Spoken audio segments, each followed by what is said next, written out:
इससे पहले हम देख चुके हैं कि सिस्टम लेवल पर फंक्शनल टेस्टिंग परफॉर्म की जाती है और रिग्रेशन भी की जाती है, सारी बात है। और हमने देखा था कि जीयूआई टेस्ट भी परफॉर्म किया जाता है, साथ कुछ और टेस्ट भी लिखे हुए थे।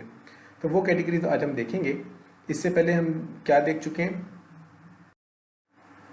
इससे पहले हम देख चुके हैं कि सिस्टम को एज ए होल टेस्ट किया जाता है सिस्टम लेवल के ऊपर। और what are the approaches, overall जो टेस्टिंग के लिए अप्रोचेस इस्तेमाल होती हैं वो क्या हो सकती हैं। हमने उसमें ये भी देखा है कि डॉक्यूमेंटेशन किस तरह की इस्तेमाल होती है, जैसे कि टेस्ट प्लान्स हो गए, टेस्ट केसेस हो गए। वो सिस्टम लेवल पर उसी तरह से सिस्टम लेवल के टेस्ट केसेस, सिस्टम लेवल का प्लान बनेगा, सिस्टम टेस्टिंग का प्लान बनेगा। तो एक्सप्लोरेटरी अप्रोच थी दूसरी, जिसके अंदर हमारे पास इस तरह के रिगरस प्लान्स तो अवेलेबल नहीं होते, लेकिन तब भी हम सिस्टम को एज ए होल टेस्ट करने की पूरी कोशिश करते हैं after it has been developed. और हमने ये भी देखा कि टीडीडी में हम डेवलपमेंट ही इस तरह से करते हैं और साथ साथ टेस्ट भी करते जा रहे हैं। हमारे पास हर वक्त एक वर्किंग सिस्टम अवेलेबल होता है।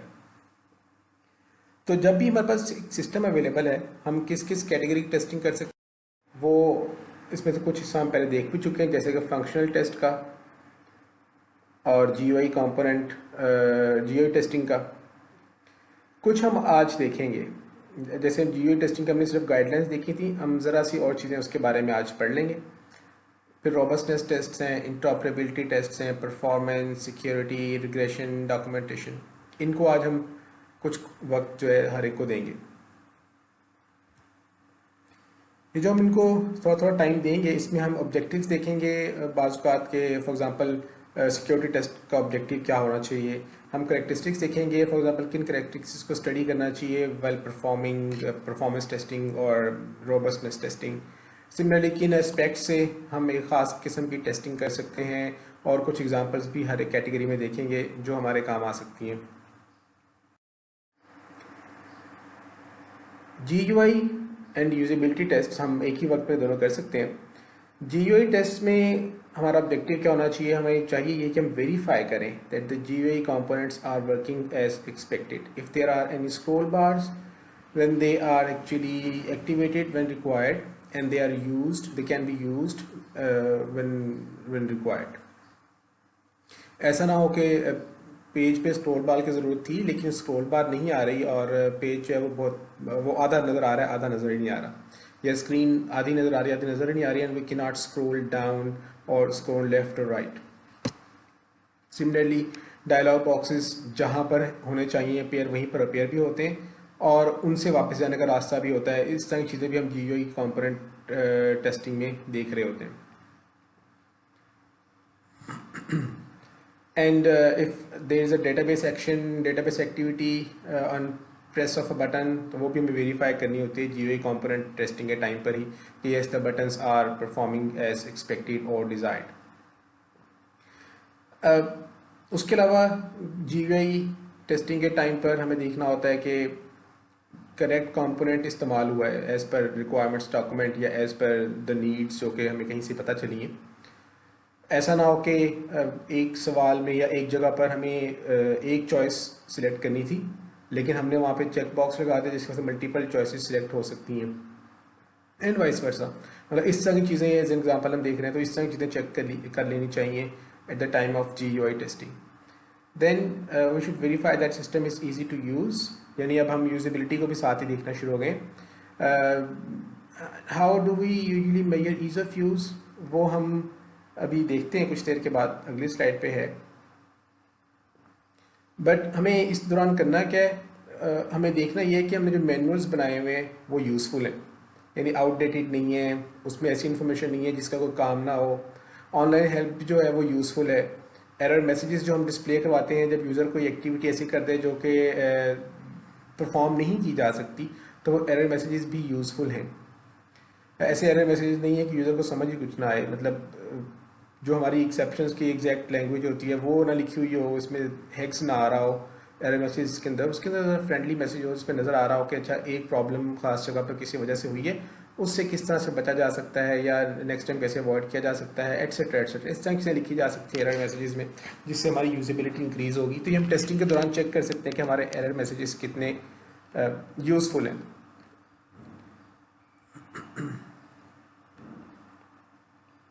Similarly we should verify that GUI is consistent across the system. Usability की हम अभी बात कर रहे थे कि यूजिबिलिटी की कौन सी करेक्टरिस्टिक्स देखी जानी चाहिए at the time of GUI testing या यूजिबिलिटी टेस्टिंग. एक तो उनमें से करेक्टरिस्टिक है एक्सेसिबिलिटी. एक्सेसिबिलिटी से क्या मुराद है? एक्सेसिबिलिटी से मुराद है कि हम ये चेक करें कि क्या यूज़र्स आसानी से सिस्टम में एंटर हो सकते हैं, सिस्टम में नेविगेट कर सकते हैं from one place to another, and can they easily quit if they want to. अगर वो एग्जिट करना चाहते हैं तो उनको मुश्किल ना हो बहुत ज़्यादा ढूंढने में कि अच्छा मैंने एग्जिट कैसे करना है. एक तो है ना सिर्फ एक रेड बटन प्रेस करके या क्रॉस वाला बटन प्रेस करके एग्जिट करें. यहाँ पर एग्जिट की बात हो रही है कि एप्लीकेशन के अंदर ये प्रोवाइड किया गया इंटरफेस हो जिसके ज़रिए user can exit the application. Responsiveness is another characteristic, and using the provided UI controls we should test कि क्या users अपने tasks clear way में, यानी without getting lost in the workflows and without getting lost in the navigation, क्या वो अपने काम जैसे एक्सपेक्टेड है वैसे कर सकते हैं, जैसे वो चाहते हैं वैसे कर सकते हैं. वो यकीनन चाहते हैं कि सिंपल तरीके से काम हो, एक काम को करने के जो तरीके हैं वो कोई कॉम्प्लेक्स तरीके ना हो. मसलन वो ये नहीं चाहेंगे कि किसी LMS के ऊपर क्विज़ क्रिएट करने के लिए 6-7 स्टेप्स फॉलो करने पड़े. वो चाहेंगे कि मैं जाऊं, क्रिएट क्विज़ का बटन प्रेस करूं तो मेरे पास एक ऑप्शन आ जाए कि मुझे क्वेश्चंस बनाने की कैपेबिलिटी मिल गई है. I just type in the question और select the type of the answer and I provide the options. Similarly और जब मैं कुछ चीज़ सेव कर रहा हूँ उस वक़्त सिस्टम मुझे बताया कि हाँ ये सेव हो गई है, और मैं अगर कोई सिस्टम में कोई बटन है, कोई ऑब्जेक्ट है, उसके साथ इंटरेक्ट करता हूँ तो सिस्टम ऐसा ना हो कि उस इंटरेक्शन के जवाब में कुछ भी ना कर रहा हो. इसका मतलब है रिस्पॉन्सिवनेस लो है सिस्टम की. अगर कोई भी चीज़ हमने स्क्रीन पर बनाई है उसके साथ इंटरेक्शन जो है वो होनी चाहिए, चाहे वो उसके ऊपर सिर्फ टूल टिप टेक्स्ट इन्फॉर्मेशन ही दे रहा हो. एफिशिएंसी अगर हम GUI टाइम पर, यूजिबिलिटी के टाइम पर चेक कर रहे हैं एज ए यूजिबिलिटी कैरेक्टरिस्टिक, उसका मतलब है कि क्या यूज़र्स अपना काम कम से कम स्टेप्स में कर सकते हैं. यानी इसमें आमतौर पर मेजर किया जाता है what is the average number of clicks पर टास्क, ये मेजर किया जाता है. ये एवरेज की स्ट्रोक्स पर टास्क मेजर किए जा सकते हैं, या average time to perform a particular task ये मेजर किया जा सकता है. तो ये चीज़ें अगर हम ड्यूरिंग टेस्टिंग कर भी रहे हैं तो ये हम दो तरह से ये वाला डेटा कलेक्ट कर सकते हैं. एक तो हम लोगों से सर्वे करवा सकते हैं कि उनको टास्क दें, जो टेस्टर्स हैं को टास्क दें करने को, और वो जो टेस्टर्स हैं वही वो टास्क करते हुए वो चेक कर रहे हैं कि ये टास्क कितनी देर में मुकम्मल होती है. उसके अलावा वही काम ये कर सकते हैं कि वो कुछ यूज़र्स को कह सकते हैं कि आप ये टास्क परफॉर्म करें, और फिर उसमें देखते हैं कि कितनी क्लिक्स उसमें किए जा रहे हैं. हम यूज़र से पूछ भी सकते हैं कि आपको ये टास्क कितनी आसान लगी, कितनी मुश्किल लगी, आपको अननेसेसरी एक्टिविटीज़ तो नहीं करनी पड़ी during performance of this task, etcetera etcetera. तो ऑपरेशनल मॉनिटरिंग में हम खुद से साथ साथ लॉग कर रहे होंगे कि यूज़र किस किस जगह से किस किस दूसरी जगह पर गया है और उसने कितने स्टेप्स परफॉर्म किए हैं या कितने की स्ट्रोक्स परफॉर्म किए हैं. सर्वे में हम यूज़र से खुद पूछ रहे होंगे ये सारी बातें. देन कॉम्प्रिहेंसिवनेस के अंडरस्टैंडेबिलिटी कितनी अच्छी है इस एप्लीकेशन की, कैसे लोगों को देख के समझ आ जाता है कि अच्छा इस एप्लीकेशन में फ़लाँ फीचर किस जगह पर होगा.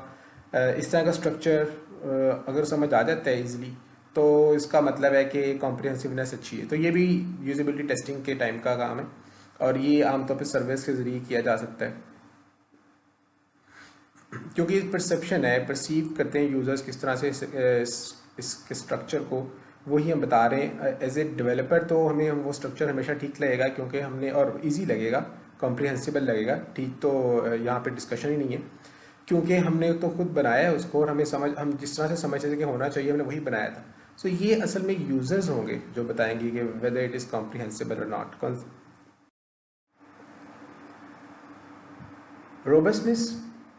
रोबस्टनेस टेस्ट जो है इनका ऑब्जेक्टिव ये होता है कि हम देख लें कि सिस्टम इनवैलिड इनपुट्स पर कैसे बिहेव करता है. तो हम इसमें कैसे परफॉर्म करते हैं रोबस्टनेस टेस्ट? हम क्या करते हैं कि जी हम इनवैलिड इनपुट्स प्रोवाइड करते हैं सिस्टम को और वेरीफाई करते हैं कि सिस्टम इनके बदले में रिक्वायर्ड एरर मैसेज जनरेट करता है या इट बिहेव्स एज एक्सपेक्टेड, यानी वो क्रैश नहीं करता सपोज, और कोई मैसेज भी जनरेट नहीं करता, but it does not do anything, it does not. सब बात होता है कि हम एप्लीकेशन में अलाउ ही नहीं करते कि वो इनवैलिड इनपुट्स आने दें, लेकिन एक टेस्ट केस लिखा जा सकता है इनवैलिड इनपुट डालने का, बट वो इनवैलिड इनपुट डलेगी नहीं। इसका मतलब system is behaving as expected, there is no error message, लेकिन system is not receiving those input और एक्सेप्टिंग दोज इनपुट्स। तो इसमें हम कर क्या सकते हैं? इनवैलिड इनपुट्स देते हुए we can generate all possible input error conditions and observe the system behaviour. या हमने जो भी एरर रिस्पॉन्सेज जो सिस्टम की तरफ से आ रहे हैं वो सबके सब भी देख लिए और ये अंदाज़ा लगा लिया कि हाँ जी ये जो एरर रिस्पॉन्सेज हैं ये एक्सपेक्टेड थे, ऐसे ही आने चाहिए थे।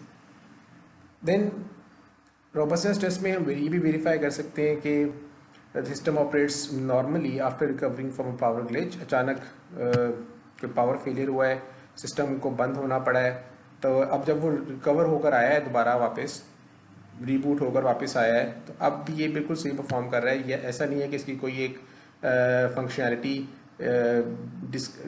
डिग्रेड हो गई है या किसी और जगह पे कोई मसला आ गया है सिस्टम के अंदर, कंसिस्टेंसी में कोई मसला आ गया है डेटा की, एट्सेट्रा एट्सेट्रा।